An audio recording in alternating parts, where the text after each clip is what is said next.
Soaring Without Limits Enterprises presents the Triple E Podcast, a show dedicated to empowering women to elevate, expand, and explore their mindsets.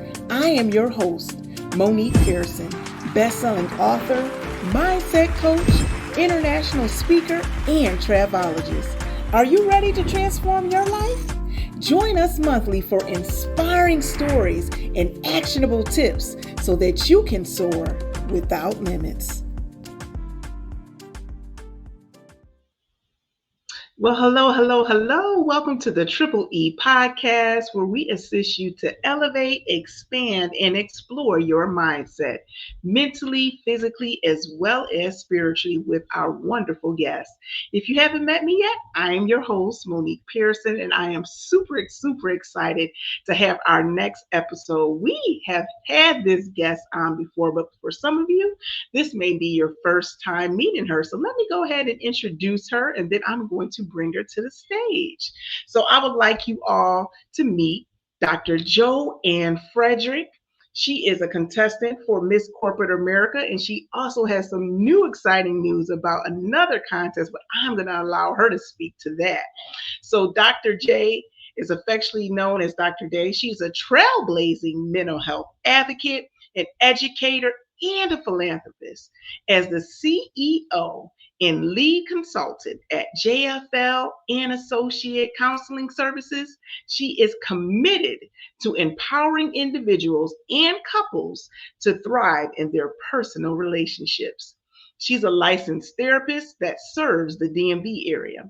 Dr. J specializes in addressing mental health challenges with compassion as well as expertise. She also serves as the associate professor and co-chair at George Mason University, where she trains and inspires the next generation of counselors. Beyond her professional roles, Dr. J leads a 501c nonprofit organization that is dedicated to bringing mental health awareness to faith-based communities. She is the author of Copology, an anthology that explores the intersection of spirituality and resilience in the intersection of spirituality and resilience in overcoming life's challenges. Her impactful work has been featured on ABC7, Allure, and Forbes Health. She's proudly rooted in her Trinidadian American heritage. Dr. Dre was raised in Brooklyn and is the mother of 3 children and a beloved Yorkie. She lives by this empowering motto: let's talk, a call to break barriers and foster open conversations about mental health. So without further ado, I'm going to bring Dr. J back to the Triple E stage. Hi. Hey, Dr. J, welcome back. How are you? Thank you. Thank you for having me here. I'm doing well. I'm excited, I'm pleased, and I'm relaxed. Yes, well, catch our audience up because the last time we had you on, you were about to embark upon Miss Corporate America, and you're going to be having the contest in a couple of weeks. So fill us in as how did that work out and what you have going right now. Yeah, thank you for the question. So yeah, that contest went, finished. It was great. I enjoyed my journey. I came out with 2 awards. One is first runner-up for Miss Wow, Maryland Corporate America competition. Thank you. wonderful. Congratulations. Thank you. That's definitely huge. I mean, this is my first pageant and I Mm-hmm. prepared in 2 months. So that was really huge. And then the second award was I was awarded most photogenic. And so that was really cool as well. Oh, wonderful. Look at you over there winning awards and things. That is so Yeah. awesome. Well, congratulations on your journey and coming in with awards and winning Miss Runner Up in just 2 months preparation. That is so awesome. So we definitely applaud you on all your achievements with Miss Corporate America. Thank you. Thank you. And then what that also did, it allowed me to amplify my voice as a mental Mm, health advocate. So since then, I've been speaking all over the place, virtually and in person. I have a regular spot on a radio station, 88.9 WEAA, which is aired on the campus of Morgan State University. And I bring the mental health awareness topic once a month, the first Saturday of every month. So all of that came out of, running for Miss Corporate America, Maryland. And then another thing that came out that's coming up as well. So I'm also now have another title as well, Mrs. Maryland USA World. And Mm. so that competition is going to be in November in New Orleans. So I'm preparing for that as well. Wow, you have a lot of exciting things going. But you know what just came to mind, Dr. Joanne? Like there's probably some women who probably had and thought as a little girl or a young woman like they wanted to do pageants, and now they're sitting back thinking on those young childhood dreams. Like what would you say to them for those who feel like it's too late and that they have missed their time as it pertains to something like that? Yeah, that's really good, especially time, too late, age, all of that stuff. One, I would Hmm. say it is never too late because I'm over 40 and this is my Hmm. first pageant. And many times these pageants, people think, an 11-year-old to like an 18-year-old, and it's never too late.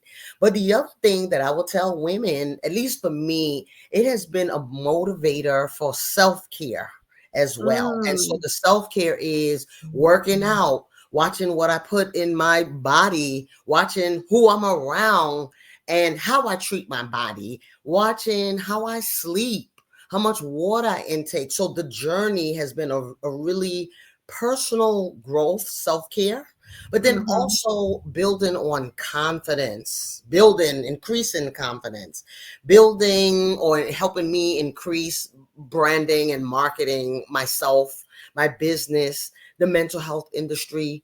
So it's more than just like, okay, there's this beauty pageant. I Right. always wanted to do it. I'm too late. What would I do? We're never too late for self care and personal growth and professional development. Well, I thank you for sharing that because there's someone who's like, oh, I don't think that is appropriate for me now at this age in life to be able to embark upon it. And I wholeheartedly agree that as long as you have breath, you have an opportunity. And also, as you said, it's more than just being beautiful in the outward image. You just mentioned all of the other side benefits that are coming with that. So I thank you for empowering, encouraging, and inspiring some of our listeners to be able to step out there and chase after those long lost dreams that they may believe are lost. They're not lost, they're just waiting for you to discover it. Yeah. And then I'll So, also add another benefit is the other women or queens that you meet, the ones that you're meeting because you all have the same goal, different platform, different businesses, and the networking, like for example, I wouldn't have met you if this was not my journey. yeah, And so, yeah. I would definitely encourage the sisterhood and the networking as well for women. I love it. So, we're going to shift a little bit to what our discussion and our topic is today. So, for those who may not be aware, June is PTSD Awareness Month. So, we will be speaking to all things PTSD and being able to enlighten, and hopefully, we'll be able to help some of our audience members as it pertains to that. So, with that being said, Dr. J, I want to start with the baseline. Can you start by explaining what PTSD is and how it can affect women differently, both mentally as well as physically? Yeah, definitely. Well, first, just like you said, as we enter June is PTSD Awareness Month. So many people don't even know that, really. And what Mm-hmm. does PTSD stand for? Let me start there. Post traumatic stress disorder.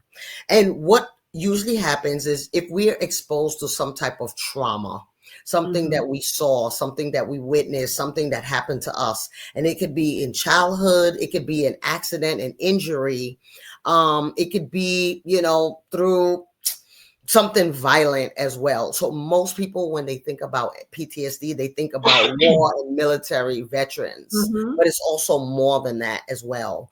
And so your question as it relates to women, like how the impact is for women. And so a lot of times with women, it could even be a traumatic birth experience. It could Mm, be, again, an injury, even a mental health scenario that they experience. So that could right. be a bad breakup of a relationship, an Mm, abusive relationship. And then so the post traumatic, meaning that women or men, but I think your question was specifically women, was hmm. exposed to this event. And after the event, there's all these symptoms that's coming up because of that event. Right. So let's go a little bit deeper as to you just mentioned signs or symptoms. What are some common signs and symptoms that people may not recognize or know is related to PTSD? Definitely the common ones we hear and we know are flashbacks, where a person may be doing something and they just get this like visual of the traumatic incident that they were in. They can have Mm-hmm. nightmares when they're sleeping, unable to sleep. They're dreaming about the issue, the thing that happened. Their memories are sometimes disturbed and even Mm-hmm. forgetful with certain things because of the trauma that they experience. Another thing is avoidance. Many people Mm-hmm. who deal with or suffer with PTSD, they avoid certain places, people, things, experiences because they don't want to be reminded of what happened. Another Mm-hmm. thing is negative changes in their mood. So they may experience shame, they may experience guilt. Many times people deal with depression, hopelessness. And there's also something that we call co-occurring disorders. So the PTSD, but definitely anxiety is also another Mm-hmm. symptom that can come up. Mm-hmm. And then another category is the mood. They may be irritable, they may be angry, they may, again, have trouble sleeping, and always feeling like they're on edge, like something's going Mm-hmm. to happen. Mm. Alert. So I know we mentioned earlier about fars for women. Are these signs and symptoms that you just mentioned common amongst men and women, or are one of some of them prevalent amongst a certain gender, or how does that work? Yeah, it's common amongst men, women, and children. Anyone who have experienced a traumatic event is the same symptoms.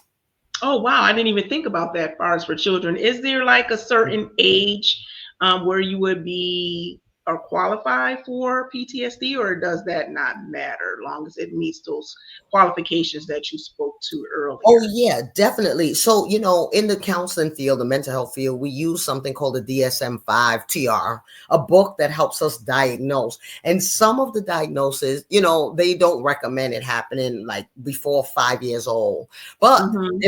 there've been incidents where, let's say, a child was abandoned and experienced physical trauma, emotional trauma, that they begin to show PTSD symptoms. But other people, adults in their lives, may not know that that's what's going on. They may be labeled Right. as, having bad behavior or being bad, and there's something that's diagnosable that's happening.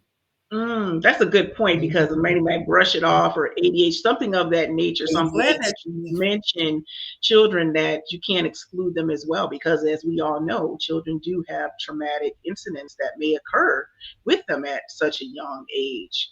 Hmm. definitely, definitely. So I know we've spoken to the signs, the symptoms, what it stands for, what it means. So, in your experience, how does experiencing these traumas influence one's mindset? And what are some of those initial steps that those individuals may do to begin healing? Yeah. So how did it impacts their mindset? So many times people question, like, what's wrong with me? They Mm-hmm. just know that something's happening, and sometimes they don't even know. They're just reacting in life. And people may be like, Mm, well, do you know that you got really tense when this noise happened, or you got really tense when we went X, Y, and Z. So the awareness, but then mhm, also them being able to have a space to talk about what has happened, because many times they don't want to talk about what has happened. It's a secret. It was so traumatic. Again, I talked about the feeling of guilt and shame, so they don't want to talk mhm. about it. But when they begin to talk, I always say that's when the healing starts, Right. right? And so when we speak about our past or things that happen, we need to feel safe and secure. And we, as in people who've experienced traumatic incidents, um, and need to have a relationship with the person that we're speaking about or to. So Okay. some of the resources is a trained mental health professional to help someone kind of, deal with what has happened, talk about it, Mhm. but then also practice different types of therapeutic training or modes of therapy to help them. So Okay. some of that, for example, there's something that we call EMDR, and it works with eye movements. I'm not an expert in this at all, but I've had Mhm. clients that said that it did work for them to kind of deal with some of their trauma. We have cognitive behavioral therapy where we're talking about the issue, but then our behaviors kind of shift or change because of the way we're changing how we think about the Mm, traumatic incident. mhm, There are national post-traumatic stress disorder organizations. There's NAMI. There's organizations that deal with PTSD. Other mhm, resources is also mm, medication, antidepressants to kind of help relieve the anxiety that a person may begin to have after a traumatic experience. There's mhm, support groups, peer counseling, there's self-care practices, mindfulness. Mindfulness are things like meditation, prayer, mhm. kind of focusing, counting, guided meditation to Mm. calm us down. Well, it sounds like there is not a lack of resources for those who may be in need. And I thank you for enlightening us to what some of those resources are and where people can go to get help. One question that just popped in my mind while you were speaking is once you're diagnosed or told that you have PTSD, is that something that is lifelong? Is that something that you can work past? Like, where does it stand with that? Yeah. Well, first, I would say that PTSD is not a sign of weakness, because many people feel like if they get that diagnosis or some things is going on, they were weak. They couldn't handle whatever the traumatic Mhm. event was. But then also, recovery is possible. And Mhm. recovery is possible with the right support and the right Mhm. treatment. And I would say time. Mm. Right? Okay. Time to heal, time to talk, time to do the treatment methods that I mentioned earlier. And so recovery is possible. Right. Okay. So that is good. And that's also encouraging to know that this is something that you can work past and be able to get to a better version, a healthier version of yourself. So you Yeah. also mentioned like that spiritual practices or belief can also help. Yeah. Have you had any experience with some of your clients that were using as such to be able to assist them in that journey? Yes, definitely. Because one of the thing, as a mental health provider, one thing that everyone have is faith and Mhm. spirituality. And many times, we as professionals are afraid to talk about that and bring that up with a client. And so how people have used it with me is I'll ask, everyone that I work with, um, do you have faith? How do you Mm. practice your spirituality? And then they will talk about, different things, like I go outside and I look at the trees and the birds and I pray. Or some people will say I go to a place of worship, I go to a mosque, I go to church, I go to a temple. And so that's how we begin to talk about that. And then I ask, how have they used their faith or their Mhm. spirituality to deal with anxiety, depression, PTSD? And one thing that I Mm, also recommend is I'm the co-author or the editor of a book called Copology. I created that word, and the book is all about using your faith and spirituality to deal with life's issues. So it could mm. be divorce, it could be single parenting, grief and loss, PTSD, but there's a way to use our spirituality and faith to help heal. You know what's coming to mind? Faith without works is dead. And that is what you gave a perfect example as to how whatever we may be facing in life, that is not just about medicine, it's not just about science, that whatever your faith system or belief system is, to exercise that in all that you do. So I'm glad that you enlighten and also feel comfortable enough to exude that and share that with your clients, that their faith can aid them in whatever situation they may be experiencing at that time. That's good. Oh yeah, Mm, yeah. Because I've had clients say, okay, I'm coming to therapy, I'm working, but I'm still feeling anxious about X, Y, and Z. And then they hmm say, well, hey, look, I mean, I also want to work on like, going back to church and worshiping. And so how can I tie that in? And I'll help them, Right. give them tips. Sometimes the tips is as simple as pray. When you wake up in Mm, the morning, pray on what you want. But first, be thankful. Like, really think about what are you yeah. thankful for? And all of hmm that helps with healing. Yeah. I You know, know that I definitely do that, a gratitude journal. Even I yeah, think when you're just like stuck in a negative or mind place, to just focus your energy on gratitude, like you just notice that automatic shift.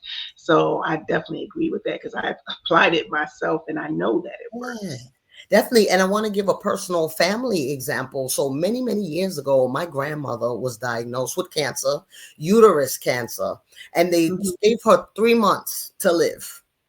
So Mm, she said, oh, okay, well, if I got 3 more months, well, let me go back to my home country and tell my siblings bye and my family, bye, I'm going to die. And she said, oh, and by the way, while I'm doing all this, let me go back to church and really start being in the word and practicing and reading the Bible and all of that. Well, the 3 months turned into 6 months. She was still alive. A year, hmm 5 years, 10 years, mm. 25 years later was Wow. when my grandmother passed away. And it wasn't even from the cancer. So I always think about that as how your faith can help you Mm, cope, heal, recover. And of course, not faith alone, right? right. But that's part of the other treatment that we just mentioned earlier. hmm Yeah, Mhm. God has the final say. That's what I always say. I know doctors have their place and mean well, but I know that as far as me being a woman of faith, that I know God has a final say on how He determines our pathway may be. So that is a wonderful example of exuding far as faith and walking out in it with your grandmother. So thank you for sharing that. You're welcome. So you had mentioned a little bit earlier about boundaries and self-care. So what role does self-care play in managing PTSD? Like how can people set healthy boundaries to help support their mental Yes. Okay. So the first thing I'm gonna talk about is people. So health? sometimes we have to end relationships that are triggering, right? So for Mm, example, let me give an example. We were talking about women earlier. Let's say mhm, a woman experienced a traumatic incident with a man, whether it's her mm, husband, dating, or even, a family member that's a male. mhm. But Right. because this person is in the family, you may think that that person have to be around them, but that person's presence in itself is triggering. So Mhm, mhm. self-care for her would mean having boundaries of not being able to be around that person, even Right. during a family gathering or whatever, but also talking about what has happened is not a secret. Mhm. So that is one kind of boundary as it relates to self-care. Another Right. self-care would be um, exercising, movement. When we exercise, we produce good feeling endorphins. That's what we call it. Mm-hmm. And the Yeah. exercise can be walking, running, even stretching. Oh, I'm gonna do that right quick. Yeah. It feels good. That is Yeah. self-care, moving your body. The other thing Mhm. is drinking water often throughout the day. And everything I'm talking about, this is not the first time many people heard. But when we Right. actually do it, you're like, wow, this really like works. Taking our vitamins. And recently I learned that the vitamins we take should be plant-based. Why is that, Dr. J? Well, what we were told by a physical therapist actually said that the vitamins that we take that are commercial brand, it's synthetic. So a lot of Mm-hmm. the things that it's made up of is synthetic, fake. But Mm. the plant-based vitamins is plant-based, is not synthetic, is growing from the earth. That we got to be mindful to take, vitamins. A big vitamin that comes into play a lot in counseling, and this is interesting, vitamin D. Wow. Many people have vitamin D deficiency, and they know, like, if they're getting blood work and, the doctor's like, Mhm. hey, your vitamin D level is low, take these.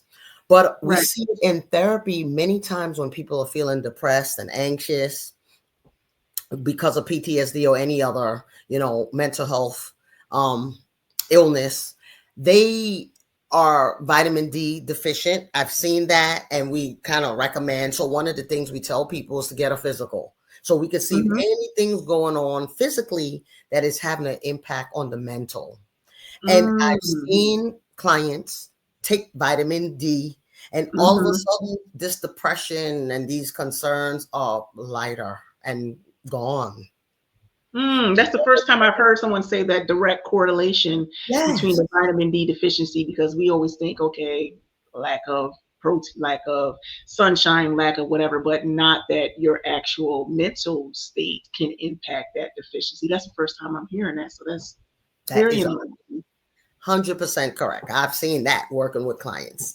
Other Mm. things you talked about, you asked about like what other things people can do, Mm-hmm. self-care. What is self-care? The other thing too is when I think of self-care, it's not just, so here's some of the categories of self-care. It's emotional. What are you doing emotionally? Talking, and how are you taking care of yourself emotionally? Physically, how are you doing that? Mm-hmm. Spiritually, we spoke about that earlier. How are you taking care? Cognitively, what are you doing to stimulate your mind? And that Right. means reading a book, Mm-hmm. a newspaper, not scrolling through, Oh the yeah, we in the mission land of scroll these days. exactly. That's the cognitive. Um, Mm. but then also, what skills are we learning to challenge our brain? So some of those can be even doing puzzles, word Mm-hmm. puzzles, but definitely learning another language, an instrument, playing an instrument. We talked about me and pageantry earlier. All Right. of that helps the cognitive because you're working another part of the brain that you don't work. You're tapping into. All of that is self care. And then Mm. another part of self care that we don't talk about is finances. How are we caring for our finances? So that means having an income, but then Mm. also, what are we doing with that income? How are we saving for the future and paying bills? Mm. That's all of that is part of self care. Yeah, because you already know when you have a lack, that brings in stress. So I can definitely see the tie Yes. in financially and going how that connects. So I can't believe we're almost at the end of our time. So, and closing, Dr. J, what would you recommend or what words of encouragement, empowerment, and words of hope would you share during PTSD Awareness Month to encourage men and women as they are beginning their healing journeys? Yeah. So, what I would say again, dealing with PTSD, you're not alone. You are not weak. It was not your fault, whatever it was. And pay attention to the symptoms that I spoke about. because you Mhm. probably could be dealing with PTSD and don't even know, don't have a label, don't have a definition, don't know at Mhm. all. Um, and so the encouragement is because this is to women, girl, you can do it. You're a survivor. You've survived all that you've survived, and you're still here, and there's more to do in a positive way. But that also comes with taking care of you first and Mm. then other people. Because as women, we tend to take care of everybody, the kids, the relationships, the job, Mhm. but you're going to take care of you first, and you can do this. Yeah, you know what they say, as far as when you're on the plane, you have to put on your oxygen mask first before you can help someone else. If you're not breathing and you're not well, how can you help someone else? Well, thank you so much, Dr. J, for sharing, for enlightening our audience, for empowering them and inspiring them.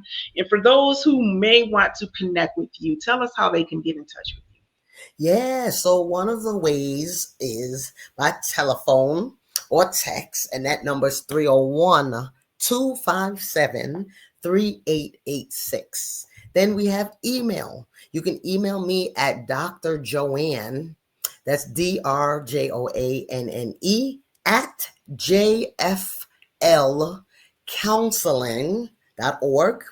You can find me on Instagram. So one of the pages that I'm using a lot these days is the Mrs. It's MRS Maryland MARYLAND underscore USA World 25.